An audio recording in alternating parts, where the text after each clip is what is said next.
All right, so you decided to stay with Abby instead of going Lucas down the river. You decided to stay with Abby and take a little longer of a nap on these nice big warm rocks. So you talk to Lucas and you tell him that you're tired still and you want to sleep just a little bit longer.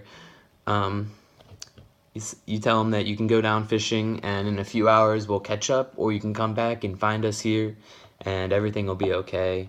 But Lucas is pretty angry at you. He says you haven't been listening to him very much at all, and he gets a little angry. He says, I'm going out on my own and I'm going fishing and I don't want you guys to come. So you make Lucas a little angry, but you know you shouldn't leave him alone. You know it's a bad idea to split up, but very quickly you fall back asleep with Abby on the tranquil rocks, and you actually have some short little dreams. They're very peaceful and happy, and everything is perfect with you and Abby there, sleeping on the rocks.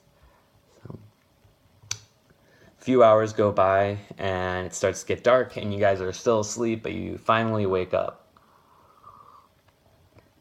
after a few hours of taking a nap. So, when you wake up, you are cold and confused. It's dark outside, and the once soothing rocks have lost their warmth. You look around to see if any of your friends are around, if Lucas has come back, or if Abby is still around, and thankfully Abby is still there. But Lucas is nowhere to be found. He's nowhere in sight. So you and Abby return home. You and Abby always return home when the sun starts to go down. That's just the rule that you, Lucas, and Abby have. Whenever the sun goes down, you guys head home. So you assume that Lucas has started to head back to his house too.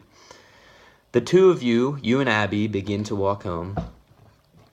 And when you're walking back to town, a little sparkle catches your sight out of the corner of your eye, and you stop for a few minutes and you look in that same area again, and what you see is another shooting star, and you realize that there's a meteor shower happening.